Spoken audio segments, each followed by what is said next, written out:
ఏ అంతరిక్షంలో అయితే అక్కడ ట్రాన్స్మిటింగ్ స్టేషన్ లో పుడుతున్నటువంటి శబ్దం ఉన్ను ఇక్కడ రిసీవింగ్ స్టేషన్ లో పుడుతున్నటువంటి శబ్దం ఉన్నదో అది ఉన్నది. దాని పేరు సోల్ కాన్షియస్నెస్. రెండు ఒకటే ఉంటాయి. మీకు రేడియో స్టేషన్ అంత దూరం నుండి మీరు ఇక్కడ ఉన్న ట్రాన్స్మిట్ చేస్తున్న ప్రోగ్రామును రిసీవ్ చేస్తున్న ప్రోగ్రాము ఒకే చోట ఉంటాయి. నిజమైనటువంటి రేడియో ప్రజ్ఞలో పైన అంతరిక్షంలో ఏమండి అది తెలియాలి. అంటే రేడియో ఎఫిషియన్సీ, రేడియో కాన్షియస్నెస్. ఇది రేడియోలో 3 భాగాలు ఎలా అయితే ఉన్నాయో, ఏది రేడియో పెట్టా, రేడియో ఉన్నటువంటి కనెక్షన్స్, అందులో ఉన్న రేడియోతనము, రిసీవింగ్, ట్రాన్స్మిటింగ్ కదా. ఈ మొదటిది ఇండివిజువాలిటీ. దాంతో బతికేవాళ్ళం కొంతమంది. అంటే కొన్ని జన్మలు, కొన్ని పాతికలు, కొన్ని 100 జన్మలు అందులో బతుకుతాం. ఇండివిజువాలిటీలో బతుకుతాం. అందులో బతుకుతూ ఉండగా మనకు తెలిసినటువంటిది ఏమిటి? నా వస్తువులు ఏవో నాకు గుర్తుంటాయి, నా ఇల్లు ఏదో నాకు గుర్తుంటుంది, నా డబ్బు ఏదో నాకు గుర్తుంటుంది. అంతే. ఎందుకని? మిగతా వాళ్ళు తీసుకెళ్లకుండా నావి జాగ్రత్తగా పెట్టుకునేందుకు. కనుక జీవితం మొత్తం మీద వీడు అనుభవించేది ఏమిటి? జాగ్రత్తగా ఉంటాం అనేటువంటి ఒక భీతి తప్ప ఇంకేం లేదు. అంటే జన్మ మొత్తం భీతి అనేటువంటి అనుభవంతో బతికి చచ్చిపోతాడు. చివరికి వాడు అనుభవించేది ఏముండదు. ఎప్పుడు ఎవడేం ఎత్తుకుపోతాడో, ఎవడేం ఏం చేస్తాడో, ఎవడేం చేస్తాడో. చివరికి ఒక మంచి మరచెంపు చూసినా ఇది నాది, ఎవడన్నా కాఫీ తెచ్చి పెడదామని ఆ మరచెంపు ఇమ్మంటాడు అనుకోండి, ఇవ్వండి నాది అంటాడు రైల్లో. అంటే ఇది కాఫీ ఉంది. అలాంటి జన్మలు కొన్ని పెడతాయి. దాన్ని ఇండివిజువాలిటీ అంటారు. అంటే తనవేవో గుర్తుండటం, వాటిని గూర్చిన భయం. ఈషణ ప్రయం అంటారు. కనీషణ, దారేషణ, పుత్రీషణ. భార్య ఏమవుతుందో, తనేమవుతాడో, పిల్లలు ఏమవుతారో. అంతేగాని ఎందుకు అవుతాం, ఒకవేళ ఏమైతే ఏం చేయగలం అనే కామన్ సెన్స్ లేదు. ఏం చేయాలో అది చేయాలి. అది మన చెంపు మనం గట్టిగా పెట్టుకుంటాం, మన డబ్బులు మనం గట్టిగా పెట్టుకుంటాం, మన గుడ్డలు మనం గట్టిగా పెట్టుకుంటాం. పెట్టే బెడ్డింగ్ అన్ని నెత్తిన పెట్టుకుని ఉంటున్నారు. చూడ ఇది విశాఖపట్నంలో వచ్చాడు, పక్క స్టేషన్లో దిగుతాడు కావచ్చు అనుకున్నారు. పాపం మిగిపోతాడు రైల్లో. వాడు రాజమండ్రి స్టేషన్ వచ్చింది అట్లాగే ఉన్నాడు. ఎక్కడికి పోతా ఉంటే మెడ్రాస్ పోతా అన్నట్టు. అయ్యే నేను తగలయ్యా అవి కిందకి దింపు అన్నారట. నావి అన్నట్ట. అది ఇండివిజువల్స్ ఉంటాయి. అంటే అక్కడ పెడితే మనతో పాటు వస్తూ ఉంటాయి అనేది ఇంకా తెలిసే జన్మ రాలేదు. తర్వాత బెదవాడ దాకా వెళ్లేటోడికి తలకాయను మెడకాయను విరిగిపోయి అప్పుడు పెట్టి చూస్తే వస్తున్నాయట అవ అనుకున్నాడు. అప్పటికి పర్సనాలిటీ అనేటువంటి పుడుతుంది. ఇండివిజువాలిటీ అనేది బదలైపోయి. దీని గురించే రవీంద్రనాథ్ ఠాగూర్ గారు చెప్పారు. దిలీప్ కుమార్ రాయ్ అడిగాడు, శరీరం వదిలిపెట్టిన తర్వాత కాన్షియస్నెస్ ఎలా ఉంటుంది? అమాంగ్ ది గ్రేట్ అనేటువంటి పుస్తకంలో వీళ్ళ కాన్వర్జేషన్స్ ఇచ్చారు. ఇప్పుడు మార్కెట్లో ఈ పుస్తకాలు రాకుండా చేస్తున్నారు అమెరికన్స్ అండ్ రష్యన్స్. ఎక్కడో వెతుక్కుని చదువుకోవాలి మనం ఆ పుస్తకాలు. ఇప్పుడు శరీరం వదిలిపెట్టిన తర్వాత జీవుడు ఎలా ఫీల్ అవుతాడని అడిగాడు. అడిగితే ఆయన ఒకటే చెప్పాడు, కోడిగుడ్డులో కణం ఉన్నది, ఇంకేం లేదు. అప్పుడు కోడిపిల్ల ఉందే లేదా? ఉన్నది. అప్పుడు కోడిపిల్ల ఎలా ఫీల్ అవుతుందో ఇప్పుడు శరీరంలో ఉండగా మనం అలా ఫీల్ అవుతున్నాం. ఠాగూర్ గారు చెప్పింది. తర్వాత అది కోడిపిల్ల కింద తయారవుతుంది కదా కొన్నాళ్ళకి, కొనకాస్త పూర్తిగా కోడిపిల్లలాగా తయారైన తర్వాత అప్పుడేం ఫీల్ అవుతుంది? అలాగా యోగీశ్వరులు ఫీల్ అవుతున్నారు. తర్వాత ఆ గుడ్డు బద్దలు చేసుకుని యువతలకు వస్తే అదేం ఫీల్ అవుతుందో శరీరం వదిలిపెట్టిన తర్వాత యోగేంద్రుడైనటువంటి వాడు అది ఫీల్ అవుతాడు. మహానుభావుడు కనుక చెప్పాడు. ఎవడు చెప్పగలవాడు? మనం వేదాల్లో చూస్తాం, ఉపనిషత్తుల్లో చూస్తాం, ఒక రవీంద్రనాథ్ ఠాగూర్ని చూస్తాం, ఒక అరవిందుని చూస్తాం, ఒక రమణ మహర్షిని చూస్తాం. ప్రపంచంలో వాడు వీడు అందరూ అడిగి చెప్పగలిగినటువంటి సమాధానాలు కావు. ఋషీంద్రులు, ద్రష్టలు అయిన మహనీయులు చెప్పగలిగినటువంటిది. అసలు ఇలాంటి వాడిద్దరి మధ్య కాన్వర్జేషన్ జరిగిందని కానీ వాడు ఆచార్యుని కానీ కూడా తెలియనటువంటి తుచ్చులం భారతీయులు ఉంటాయి. అక్కడ ఇంకేం లేదు. రష్యా వాడు అన్ని ట్రాన్స్లేట్ చేస్తున్నాడు. పాపం వాళ్ళకి తెలియక భారతదేశంలో పుట్టారు. ఇంకే దేశంలో పుట్టినా బాగుండేది. ఠాగూర్ గారు వాళ్ళంతా కూడా మనం చదువుకుంటాం కావచ్చు అనుకుని పొరపాటు పడ్డారు. వాళ్ళ పుట్టారు. Among the great by Dilip Kumar Roy. ఎప్పుడు మా చిన్నప్పుడు వేసిన పుస్తకం ఎక్కడన్నా పాత లైబ్రరీలో దొరికితే చదవస్తాం. వీళ్ళందరితో సంభాషణలో ఆయన రాశాడు. ఆయన అడిగిన ప్రశ్నలకి వాళ్ళు పెద్దలు ఇచ్చిన సమాధానం, తన శుశ్రూష ఫలితం అంతా అందులో రాశాడు. చూసారా? కనుక ఈ ఇండివిజువాలిటీ అంటే కోడిగుడ్డు డిప్ప లాంటిది, పర్సనాలిటీ అంటే లోపల ఉన్న కోడి పిల్ల లాంటిది, సోల్ కాన్షియస్నెస్ అంటే కోడిగుడ్డు బదలైన తర్వాత కోడి పిల్ల లాంటిది. అలా మనలో రెండు బదలై మూడోది వచ్చిందాకా యోగస్థితి రాదు. యోగస్థితి ఎప్పుడు వస్తుంది? ఇండివిజువాలిటీ బదలవాలి. ఇండివిజువాలిటీలోంచి పర్సనాలిటీలోకి వచ్చేటప్పుడు మనలో ఏ మార్పు వస్తుంది? ఇది నాది అని గుర్తుంటాం కాకుండా సగం నువ్వు తీసుకో సగం నేను తీసుకుందాం అనేటువంటిది మొట్టమొదటి జన్మ వస్తుంది పర్సనాలిటీ అంటే. ఏం చేత మళ్ళీ రేపు నాకు అవసరం ఉంటే మీ దగ్గర కనుక కొత్తగా వర్చ్యూస్ అనేవి పుడతాయి. పుట్టి వర్చ్యూస్ ని కమర్షియలైజేషన్ మాత్రమే తెలుస్తుంది. అంటే మార్కెటింగ్ ది వర్చ్యూస్ అంటే వాటి యొక్క సద్గుణములు ఎందుకు, కర్మబుద్ధి ఎందుకు అంటే రేపు మళ్ళీ మనకు అవసరం వస్తుందని. ఆ పైన ఇంకేం తెలియదు. ఆ పైన తెలియాలంటే మూడవది సోల్ కాన్షియస్నెస్ ను తెలియాల్సిందే, ఈ ప్రజ్ఞకి తెలియాల్సిందే, కానీ ఈ కిందన వాటికి తెలియదు. ఈ రెండవ దాంట్లో మనం అంతా పర్సనాలిటీలో ఉంటాం. పర్సనాలిటీ అంటే ఏంటి? వారితో బాగుండాలి, వీరితో జాగ్రత్తగా ఉండాలి, వారికి సమాధానం ఇవ్వాలి, ఇంటికి వస్తే మంచినీళ్ళు ఇవ్వాలి, పొరుగురు ఎవరన్నా వస్తే భోజనం పెట్టాలి. ఎందుకంటే రేపు మళ్ళీ మనకు అవసరం ఉంటుంది కదా. అంటే కేవలం కమర్షియల్ పాయింట్ ఆఫ్ వ్యూ నుంచి వర్క్ చేస్తూ ఉంటాం. అంటే వైశ్య ధర్మంతో వర్క్ చేస్తూ ఉంటాం. అంటే గివ్ అండ్ టేక్ పాలసీ. రేపు అవసరం ఉంటుంది కనుక మీతో ఏదన్నా మిమ్మల్ని జాగ్రత్తగా చూడటం, ఇంటికి వచ్చిన అతిథిని ఇట్లా చూడవలను, ఆదరించవలను. ఏం చేతంటే రేపు మళ్ళీ మనకు కావాలి కనుక. అది తప్ప ఇంకా ఆ పైన ఇంకేం ఉన్నట్టు తెలియదు ప్రపంచాలు. దీన్ని పర్సనాలిటీ అంటాం. ఇది ఇందులో కొన్ని వందల జన్మలు ఉంటాయి. అది అయిపోయిన తర్వాత ఇది కూడా బద్దలవుతుంది. ఇది బద్దలైనప్పుడు సోల్ కాన్షియస్నెస్ అని లోపల ఉంటుంది, అది వస్తుంది. అది ఎలాంటిది? రేడియో ట్రాన్స్మిటింగ్ స్టేషన్ కి రేడియో సెట్లకి ఉన్న సంబంధం. అంటే దూరము గాని కాలము గాని పని చేయవు వాటి మీద. టెలివిజన్ ట్రాన్స్మిటింగ్ స్టేషన్ కి టెలివిజన్ పెట్టెలకి మధ్య ఉన్నటువంటి ట్యూనింగ్ సంబంధం. అంటే మీరు లండన్ లో ఉంటారు, మీరు న్యూయార్క్ లో ఉంటారు, మీరు షికాగోలో ఉంటారు, నేను ఈ ఊళ్ళో ఉంటాం. నలుగురం కలిసి పనిచేస్తూ ఉంటాం. కలిసి ఎలా చేస్తాం అనేది ఐదో అడిగి తెలియదు.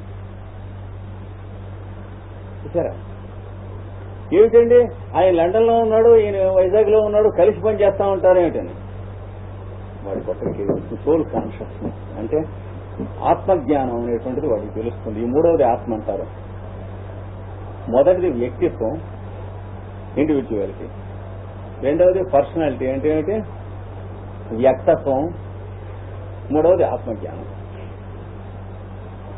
ఈ మూడింటిని గురించి కూడా జ్వాలకులుడు చాలా చక్కగా వివరించాడు. ఈ రెండు బద్దలైనటువంటి వాడికి ఈ జ్ఞానం వస్తుంది. కనుక యోగాభ్యాసంలో నీకు వచ్చేటువంటిది ఏమిటి? నీలో ఉన్న సృష్టికర్త నీకు కావలసినటువంటి తేజస్ప్రదములు, జ్యోతిర్మయములు అయినటువంటి దివ్య అవయవములను నిర్మాణం చేసి, అది ఈ సూత్రంలో చెప్పబడినటువంటి విషయం. నిర్మాణ చిత్త అని అస్మితా మాత్రం. అస్మితా మాత్రత్వం దాని వలన మాత్రమే నిర్మాణ చిత్తం. మీకు ఏది కావలసినా అది సృష్టింపబడుతూ ఉంటాయి. మీకు కావలసిన ఆకారంలో కూడా సృష్టించుకోవచ్చు. ఒక్కొక్కప్పుడు మనకి ఈ తంత్ర మంత్రశాస్త్ర గ్రంథాల్లో కొన్ని ఆకారాలు, ఇవన్నీ యంత్రాలు అని చెప్పి ఇచ్చారు. అలాంటివి కూడా మీరు ధ్యానం చేస్తే లోపల దివ్యమైన అవయవాలు సృష్టింపబడతాయి, అస్త్రములు సృష్టింపబడతాయి. వాటితో ప్రొటెక్షన్ ఉంటుంది మొదలైనవన్నీ. అవి సకామములు. అవి ఎక్కడ లేకుండా మీ పని మీరు చేసుకుంటూ ఉంటే ఏది కావాలంటే అది సృష్టించేది యోగాభ్యాసంలో వస్తుంది. ఇది ఈ సూత్రం యొక్క రహస్యం. రేపు మళ్ళీ చూస్తాం. స్వస్తి ప్రజాభ్య పరిపాలయంతాం న్యాయేణ మార్గేణ మనీషాః ఓ బ్రాహ్మణేభ్య శుభమస్తు నిత్యం లోకాః సమస్తాః సుఖినో భవంతు. కావలసి ఉన్న మాట వాస్తవం. భారతదేశంలో భారతీయులలో మంచి విషయాలకు ఏ రోజున తక్కువ లేదు, పొల్లలుగా ఉన్నాయి. కానీ ఆర్గనైజేషన్ అనేటువంటిది మంచి విషయాలు లేకపోవడం వల్ల ఎల్లప్పుడూ కూడాను ఇతర దేశాల వాళ్ళు, ఇతర జాతుల వాళ్ళు పొల్లగొట్టుకుపోవటం ఒకటే మిగిలింది. అంటే ఎంత మంచి తోట ఉన్నప్పటికీ కూడా అన్క్లెయిమ్డ్ ప్రాపర్టీ. అయితే ఏమవుతుందో, బాగా మంచి మామిడికాయలు కాసి ఉంటాయి, అక్కడ కాపలా ఎవడు ఉండడం, దాని గతి ఏమవుతుందో ఇన్ని వేల సంవత్సరాల నుంచి కూడా భారతదేశం యొక్క గతి అదే అవుతూ వచ్చింది. అంటే యవనులోకి దండయాత్ర చేశారు, కాలయవనులు దండయాత్ర చేశాడు. అంతకుముందు ఎప్పుడో కొన్ని లక్షల సంవత్సరాల కింద నుంచి లవణాసురుడు దండయాత్ర చేశాడు. దగ్గర నుంచి మొదలెట్టుకుని చూస్తే తర్వాత మహమ్మదీయులు దండయాత్ర చేశారు, గజనీ దండయాత్ర చేశాడు, ఘోరీ దండయాత్ర చేశాడు. దగ్గర నుంచి ఈ రోజున రష్యన్స్ చేస్తున్నారు, అమెరికన్స్ చేస్తున్నారు. పద్ధతి మార్చి దాకా వచ్చింది. ఎప్పుడు కూడా ఎవడో ఏదో ఒక దండయాత్ర చేస్తూ ఉంటాం. ఇక్కడ ఉన్నటువంటి దాన్ని కొల్లగొట్టుకుని పోతే తప్పు లేదు, కానీ వీడిస్తే వాడు పుచ్చుకుంటే తప్పు లేదు, కానీ కొల్లగొట్టుకుని పోతే ఇక్కడ వాడి యొక్క పీస్ డిస్టర్బ్ అవుతూ ఉంటాం. మాటి ఇది జరుగుతుంది. కనుక ఎవరిని ఏ రకంగానూ నిందించవలసిన పని లేదు. మన లోపములు మనం చూసుకుంటాం కూడా అవసరం. ఆర్గనైజేషన్ అనేటువంటిది ఒకటి అవసరం. ఆ దృష్ట్యా ఇక్కడ సాయంత్రం పూట మనం 10 మంది చేరి పతంజలి యోగ సూత్రాలు, దీని తర్వాత మనకు చెప్పారు నారద భక్తి సూత్రాలు చెప్పుకుంటామని చెప్పారు. దాని తర్వాత బాదరాయణ మహర్షి యొక్క బ్రహ్మసూత్రములు చెప్పుకుంటామని చెప్పారు. ఈ మూడును ఇంతవరకు నాకు ప్రిస్క్రైబ్ చేసినటువంటి సిలబస్ తప్పకుండా చెప్పుకుందాం. కానీ 2 ఉన్నాయి. ఈ చెప్పుకున్నటువంటి విత్తనాలు పడుతున్నాయి, మొక్కలు మొలుస్తున్నాయి. సారవంతమైనటువంటి భూమిలో మంచి సారమైన మొక్కలు మొలుస్తున్నాయి. ఆ మొలిచినటువంటి మొక్కలకి తర్వాత ఏం చేయాల్సింది అనేటువంటిది మన భారతదేశంలో ఇండియన్ మైండ్కి లేదు. ఇన్ని లక్షల సంవత్సరాల నుంచి మనకి లేనిదే అది వస్తుంది. అంటే వాళ్ళు పిట్టలు ఎత్తుకుపోయి, జంతువులు ఎత్తుకుపోయి, తెల్లాళ్ళు ఎత్తుకుపోయి, పచ్చవాళ్ళు ఎత్తుకుపోయి, పడమటి వాళ్ళు ఎత్తుకుపోయి, తూర్పు వాళ్ళు ఎత్తుకుపోయి, వాళ్ళు పోతూ ఉండగా మధ్యలో మిగులుతూ ఉన్నాం. మనం కొద్దిగా ఉంటే తింటున్నాం, లేకపోతే పడుకుంటున్నాం. 8 లక్షల సంవత్సరాల నుంచి జరుగుతూ ఉండదు. ప్రొడక్షన్ మాత్రం ఇక్కడ జరుగుతూ ఉండండి. ఇందులో ఎవడు ఏది కాదనటానికి వీళ్ళు అక్షరాల ఇది 8 లక్షల సంవత్సరాల నుంచి ఇది ట్రూ. అంచేత ఈ మనం వేసుకుంటున్నటువంటి మొక్కలకి ఏదైనా ఒక పద్ధతి ఆర్గనైజేషనల్ గా దీన్ని నెక్స్ట్ ఏం చేయాలి అనేది మీరు చూద్దాం. పవిత్రమైన విషయం చేసుకుంటున్నాను. ఇంకోటి కూడా చూద్దాం. పవిత్రమైన విషయం కాకుండా అపవిత్రమైన విషయాలు కూడా ఆర్గనైజేషన్ అనేటువంటి దాంట్లో బ్రహ్మాండమైన సక్సెస్ పొంది వేల సంవత్సరాలు ప్రపంచంలో నెట్వర్క్ అల్లుకుని వ్యాప్తి చెందుతూ ఉన్నాయి. అది చూస్తున్నాం. అంటే ఒక్కొక్క మతం పేర రాజకీయమైనటువంటి కుట్రలు ప్రపంచంలో ఉన్నటువంటి అన్ని జాతుల్లోనూ దేశాల్లోనూ చేసి అట్లా అలా వ్యాపించుకుంటూ వస్తూ ఉంటాం. దేవుడి పేరు చూస్తున్నాం అంటాం, మతం పేరు చూస్తున్నాం అంటాం. ఇలాగా జరుగుతుంది. అలాగే కార్మికుడి పేరు, కర్షకుడి పేరు చేస్తున్నాం అని అంటాం. కాలోనియలిజము, కమర్షియలిజము కొల్లగొట్టుకుని వీకర్ కంట్రీస్ ని మరి స్ట్రాంగర్ కంట్రీస్ తింటూ ఉంటాం. ఇలాంటి అంటే పాతరాతి యుగ లక్షణాలన్నీ కూడా ఈ రోజున కూడా శుభ్రంగా ఉంటూనే ఉన్నాయి, పోలేదు. ఈ దృష్ట్యా మనం చూసి మనకు కూడా ఒక కర్తవ్యం అంటే దానికి ఆ కర్తవ్యం ఒకటి కూడా ఆర్గనైజేషన్ కి మనకు కొంత ఉండాలి. దాని గురించి మీకు చెప్పదలుచుకున్నాను. ఆ కర్తవ్యం మీరు చేయటంలో చేయమని అడగటానికి నాకున్నటువంటి హక్కు ఏమిటో కూడా ముందు చూస్తున్నాను. హక్కు ఏమిటంటే నేను కొంత మీకోసం టైం స్పెండ్ చేస్తున్నాను కనుక దానికి నేను ఇస్తూ ఉన్నటువంటిది కేవలం ఎప్పటికప్పుడు జమా ఖర్చులు సరిపోయేటువంటి ఎప్పటికప్పుడు తాత్కాలికమైన నశించేటువంటి ఎడ్యుకేషన్ కాకుండా శాశ్వతమైనటువంటి విద్య పెద్దలు చెప్పేది నేను మీకు ఎక్కువ చేస్తూ ఉన్నాను కనుక నాకు మీ దగ్గర నుంచి గురుదక్షిణ అనేటువంటిది ఒకటి అప్పుబడి ఉన్నారు కనుక నేను మిమ్మల్ని ఈ విషయం అడగటానికి నాకు హక్కు ఉంది. అందుచేత ఆర్గనైజేషన్ ని నేను గురుదక్షిణగా అడుగుతున్నాను. అంటే చెల్లించని వారిని ఏమీ చేయలేను. చెల్లించే వాళ్ళు ఎట్లాగో 80% ఉంటారు, వాళ్ళు చాలు 80% చాలు ఇట్లాంటిది అంటారు. ఆ గురుదక్షిణగా వాళ్ళు చేయవలసింది ఏమిటంటే వాళ్ళ ఇంట్లో ఉన్నటువంటి కుటుంబీకులు మిగతా వాళ్ళ దగ్గర ఇక్కడ నేర్చుకున్నటువంటి విషయం అక్కడ తమ తర్వాత తరంలో ఉన్నటువంటి వాళ్ళకి ఏ విధంగా స్థిరం చేయాలో అది మెల్లిగా రాబోయేటువంటి రోజుల్లో నేను చూస్తాను అప్పుడప్పుడు. అది మీరు ఇంటి దగ్గర ప్రాక్టీస్ లో పెట్టుకోవాలి. దానికోసమని మీలో ఉన్నటువంటి వాళ్ళు 4 రకాలుగా విభాగం చెందాయి. ఒకళ్ళు ఏమిటి అన్మ్యారీడ్, ఒకళ్ళు మ్యారీడ్ అయినప్పటికీ స్టూడెంట్స్, ఒకళ్ళు వీళ్ళు చేయవలసినటువంటి కర్తవ్యాలు మీరు ఇళ్ల దగ్గర మీలో. రెండవది మ్యారీడ్ అయినటువంటి వాళ్ళు ప్రొఫెషనల్, ఏవో ఒక ప్రొఫెషన్ చేస్తున్నటువంటి వాళ్ళు, వృత్తులు చేస్తున్నటువంటి వాళ్ళు. వీళ్ళేం చేయగలరు ఇవి చూసుకోవాలి. అలాగే రిటైర్ అయినటువంటి వాళ్ళు ఏం చేయగలరు. తర్వాత ఓల్డ్, రిటైర్డ్ అయిన సంవత్సరం ఓల్డ్ అవసరం లేదని మనకు ఎన్టీ రామారావు గారు కలుగుతారు.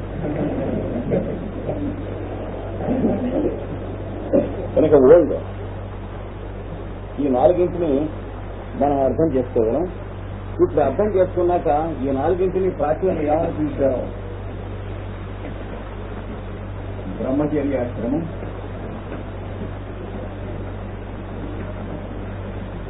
గృహస్థాశ్రమం,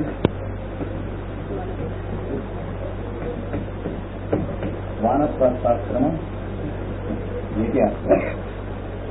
వెనక ఆ పేర్లు పెట్టారు. మనకి ఇప్పుడు ఈక్వలెంట్ గా ఉన్న వాళ్ళకి ఈ పేర్లు పెట్టాను. అంటే ఈ నాలుగు రకాలు ఏ విధంగా మనం చేసుకోవాలో నేను రోజుకు 2-3 ముక్కలు చొప్పున నేను చేస్తూ ఉంటాను. అది ఇళ్ల దగ్గర మీ దినచర్యలో దీన్ని విమర్శించుకుంటారు. తర్వాత ఆదివారం నాడు మీ కుటుంబాల్లో ఉన్నటువంటి పిల్లలు మొదలైనటువంటి వాళ్ళని ఒక చోట సమకూర్చి చేసుకునేందుకు 1 గంట మీరు కార్యక్రమంలో నిర్వహణ చేసుకుంటే దానికి నేను ప్రణాళిక ఇవ్వడానికి ఈ 2 చేస్తాను. పిల్లల్ని ఒక చోట చేస్తాను. అయితే పెళ్లి కాని వాళ్ళు, పిల్లలు లేని వాళ్ళు ఎవరిని చేస్తాలి అంటే చేర్చినటువంటి పిల్లలకి వాళ్ళు చేయవలసిన సర్వీస్ ఉంటుంది. అట్లా ఇది నేను చెప్తాను. అది కంపల్సరీ మాత్రం కాదు. కానీ ఎవరెవరైతే గురుదక్షిణ చెల్లించవలసి ఉంటుంది అని రెస్పాన్సిబిలిటీ ఫీల్ అవుతున్నారో వాళ్ళందరూ కూడా దీంతో పాల్గొనవచ్చు. నాకు చెల్లించవలసిన నయా పైసా ఏమీ లేదు. గురుదక్షిణ అంటే మీరు చేయవలసినటువంటి వర్క్ సర్వీస్ రూపంలోనే చెల్లించవలసి ఉంటుంది. మీ సొసైటీకి, మీ అన్నదమ్ములకి పిల్లలకి, మీ పిల్లలకి, మీ అక్కచెల్లెల పిల్లలకి, మీ మాట వినేటువంటి బంధుమిత్రాదుల పిల్లలకి వాళ్ళ ఎడల ఈ గురుదక్షిణ చెల్లించడం అది ఆర్గనైజేషనల్ గా మారుతుంది. ఇటుపైన మనం ఈరోజు కార్యక్రమంలో చేస్తాం. మొట్టమొదటిగా మీరు చేయవలసినటువంటి ఏమిటంటే ఇందులో ఈ కార్యక్రమంలో ఏళ్లకు చేతనైనంత వరకు వాళ్ళు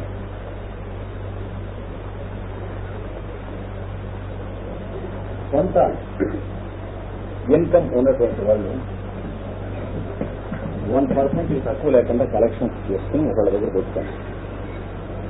ఎవరో ఒకరు అది పెట్టి వీటికి కావాల్సినటువంటి చిన్న పుస్తకాలు మీకు ఎలా ప్రచురణ చేసుకోవాలో నేను చూస్తాను.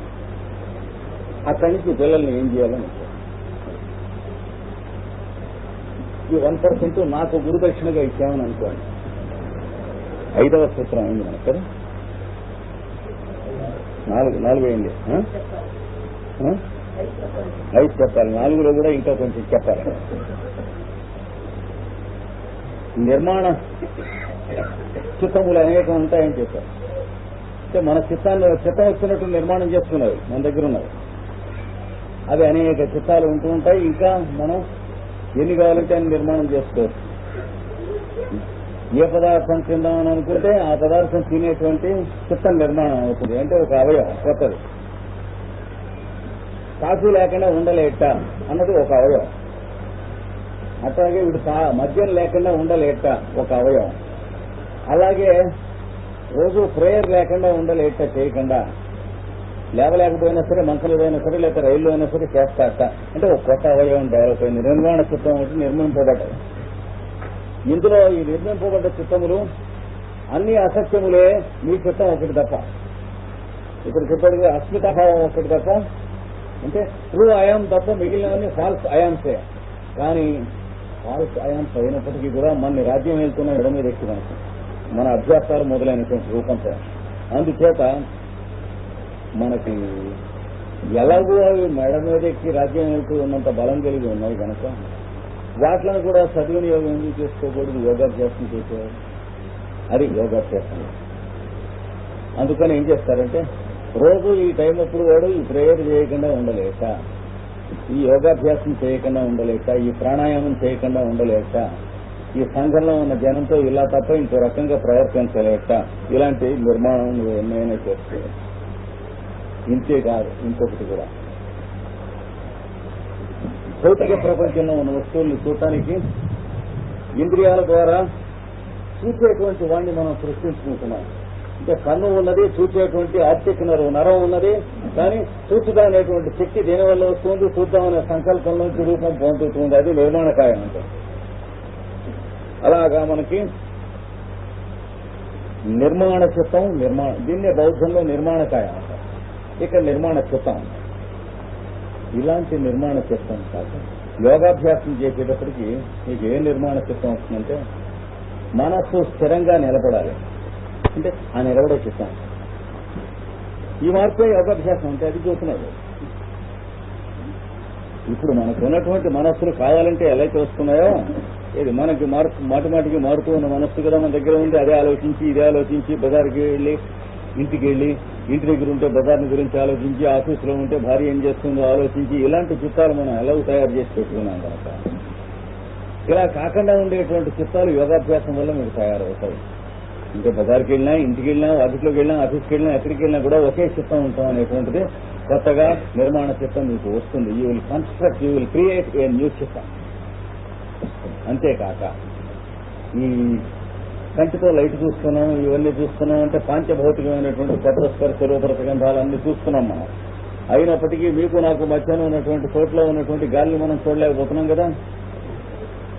దాని గురించి మీరు కొంచెం రోజు 5 నిమిషాలు ఆలోచిస్తే గాలిని చూడగలిగేటువంటి చిత్తం మీలో, అంటే మీలో దాని ఇన్స్ట్రుమెంట్ లేక కానీ ఇంకేం కాదు. అలాగే ఒక మనిషిలో ఉన్నటువంటి ఆరోగ్యాన్ని అనారోగ్యాన్ని చూడగలగాలంటే రోజు అదే పనిగా అనారోగ్యంగా ఉన్నటువంటి వాళ్ళని మందో మాకో ఉపచారం అనే పేరుతో మీరు ప్రేమతో సేవ చేస్తూ ఉండటం వల్ల వాళ్ళకు ఉన్నటువంటి అనారోగ్యం ఏ రకమైంది, ఏ విధంగా తొలగిపోతుంది, మనం ఏం చేయాలి మొదలైనటువంటి కనిపిస్తుంది వాళ్ళ శరీరం మీద చుట్టుపక్కలను. అది ఆ రకమైన కన్ను మీకు వస్తుంది. అంటే కొత్త నిర్మాణం చిత్తం వస్తుంది. అంటే కనిపించనివి చూడటానికి కావాల్సిన నిర్మాణ చిత్తం కూడా వస్తుంది. పృథివీ ఆపస్తేజో వాయురాకాశాల్లో ఉన్నటువంటి పరమరహస్యాలు చూడగలిగినటువంటిది వస్తుంది. అలాగే విత్తనం నుంచి వృక్షం ఎలా వస్తుంది, వాటిని కూడా తెలియటానికి లేదు, చూస్తే తెలియదు. దాని మీకు తెలియటానికి అవకాశం ఉన్నది. అలాగే ఈ భూగోళం మొత్తం పరిభ్రమణం చెందుతూ ఉంది తన చుట్టూ. ఈ పరిభ్రమణం యొక్క స్వరూపం ఏమిటి అంటే మీకు దానికి కావాల్సిన చిత్తం వస్తుంది. ఎందుకంటే దేన్ని గమనించడానికి కావాల్సిన పనిముట్టు కళ్ళజోడులాగా లేకపోతే చెవికి పెట్టుకునే మైక్రోఫోన్ లాగా లోపల మీరు తయారు చేసుకుంటూ ఉంటారు. మీరు దాన్ని ధ్యానం చేస్తూ ఉంటే ఇంకా బయట దీన్ని తెలుసుకోవాలి, దీన్ని ధ్యానం చేయాలి, దీన్ని గురించి తెలుసుకోవాలి అనే సంకల్పం మీకు క్రమక్రమంగా యోగాభ్యాసంలో వస్తూ ఉన్న కొద్దీ దాన్ని గురించి తెలుసుకునేటువంటి పనిముట్లు, ఇన్స్ట్రుమెంట్స్ అవన్నీ మీకు ఇవ్వబడతాయి. క్రమక్రమంగా కాలక్రమాన ఎలా అయితే ఒక కోర్స్ లో చేరినటువంటి కుర్రవాడికి వాడికి కావాల్సినటువంటి ఇన్స్ట్రుమెంట్స్ కానీ, కెమికల్స్ కానీ, కాంపస్ బాక్స్ కానీ, లేకపోతే మైక్రోస్కోప్ కానీ, డాక్టర్ గా చేరినప్పుడు వాడికి కావలసినటువంటి స్టెటస్కోప్ మొదలైనటువంటివి కానీ ల్యాబొరేటరీలో, లేదా ఒక ఎస్ట్రానమర్ గా చేరినప్పుడు దానికి కావాల్సిన టెలిస్కోప్, ఫీల్డ్ బైనాక్యులర్స్ కానీ ఎలా అయితే సప్లై చేయబడతాయో, మీకు యోగాభ్యాసం చేస్తూ ఉంటే మీ సంకల్పాన్ని బట్టి అది చేద్దాం ఇది చేద్దాం అనే సత్సంకల్పాలు, సద్గుణాలు ఉన్నటువంటి దాన్ని బట్టి మీకు కావాల్సినటువంటి ఇన్స్ట్రుమెంట్స్ లోపల సప్లై చేయబడుతూ ఉంటాయి. దేంతో చేయబడతాయి? స్వప్నంలో మీకు కనిపించేటువంటి రూపములు దేంతో చేయబడుతున్నాయో ఇవి కూడా దాంతోనే చేయబడుతున్నాయి. అంటే మీ చిత్తంతోనే చేయబడతాయి. కళలో పెదవులు వస్తుంది, దేంతో చేయబడ్డది? కాబట్టి సింహాసనం వస్తుంది, దేంతో చేయబడ్డది? ఢిల్లీలో ఉన్న మీ ఫ్రెండ్ వచ్చి మాట్లాడతాడు, దేంతో చేయబడ్డాడు? ఇవన్నీ మీ మనస్సుతోనే, చిత్తంతోనే చేయబడ్డాయి కనుక ఇవన్నీ చేయడానికి తయారుగా ఉన్నటువంటి ఒక ప్లాస్టర్ ఆఫ్ ప్యారిస్, ఒక ముద్దైనటువంటి చిత్తం లోపల మీకు ఉన్నది కనుక ఆ చిత్తాన్ని వినియోగించి మీ సంకల్పానికి కావలసినటువంటి పనిముట్లు చక్కగా తయారు చేస్తూ ఉంటుంది అనే అర్థం. అలాగే సూర్యుడు అనగా ఏమిటి, అందులో ఎవరున్నారు, ఏమన్నారు అసలు క్రమంగా చంద్రుడు అంటే ఏమిటి, చంద్రుడిలో ఏమన్నాడు? ఈ దృష్టి లేకపోతే భౌతికంగా చంద్రగోళం మీదకి వెళ్ళొచ్చిన కలకత్తానో ఢిల్లీనో వెళ్ళొస్తే ఎంతో అంతే. అక్కడ కూడా కష్టం కూర్చొని వస్తాం. మన వాడెవడో యూనివర్సిటీలో లెక్చర్స్ ఇచ్చాడు, అక్కడికి భూమి చూస్తే గొందరగా ఉంటుంది అన్నాడు. అది పెద్ద చెప్పక్కర్లేదు. ఇక్కడి నుంచి చంద్రుడు చూస్తే గుండ్రంగా ఉంటున్నాడు అనేటువంటి పాయింట్ కంటే పెద్ద పాయింట్ ఏం లేదు. అంటే గుడ్డిని వెళ్లి రేవి చెట్టు కింద కూర్చున్న పావు గంట అక్కడి నుంచి వచ్చేస్తే ఎంత ఫలం, వీడు చంద్రలోకానికి వెళ్ళి వచ్చినా అంతే ఫలం అని తెలిసింది. మనం అడిగిన లెక్కర్ని బట్టి చూస్తాం. అలా కాకుండా చంద్ర గోళం కాదు చూడవలసింది చంద్రలోకం. మనం భూగోళం చూస్తున్నాం కానీ భూలోకం చూడటం లేదు. భూలోకం చూడాలంటే భూమి మీద ఉన్న జీవరాశుల లోకం భూలోకం కానీ భూగోళం కాదు భూలోకం అంటే. కనుక యోగాభ్యాసం చేసిన వాడును ఋషులు చెప్పినటువంటి వాళ్ళను చూసినటువంటి భూగోళంతో పాటు భూలోకం కూడా చూశారు కానీ ఉట్టి గోళాలు గోళికాయలు చూడలేదు. గోళాలు చూస్తే ఏమొస్తాయి, ఈ గోళం ఎలా ఉందో మిగతా గోళం కూడా అలాగే ఉంటుంది, అన్ని హోమోస్తలుగానే ఉంటాయి. సూర్యగోళం అంటే అక్కడికి మనం ఉండం కనుక ఏం చెబుతాను వీళ్ళు. కానీ యోగాభ్యాసంలో సరైనటువంటి మార్గంలో మీరు ఈ మొదటి 2 పాదములలో చెప్పబడినటువంటి అభివృద్ధి జరిగినటువంటి వాడికి ఈ లోపల ఈ అనేక చిత్తములు తయారు చేసుకుంటూ ఉంటుంది కనుక సూర్యుల్లో ఏముంటుంది అనేటువంటి ప్రశ్న మీకు పుట్టినప్పుడు సూర్యుల్లో ఏముంటుందో మీరు తెలుసుకుంటానికి కావాల్సినటువంటి నిర్మాణ చిత్తం మీలో తయారవుతుంది. మీరు కూడా సూర్యుడై చూస్తారు. ఎందుకంటే పుట్టుక చేత అసలు మీరు సూర్యాంశే గనక సూర్యుడు కాకుండా నేను అనేటువంటి జీవి యొక్క అంశ ఎక్కడ ఉందా భూమి మీద. Since you are also the spark of this change, you will be able to know what the original is. Spark కి ఒరిజినల్ అంటే ఏమిటో తెలుస్తుంది.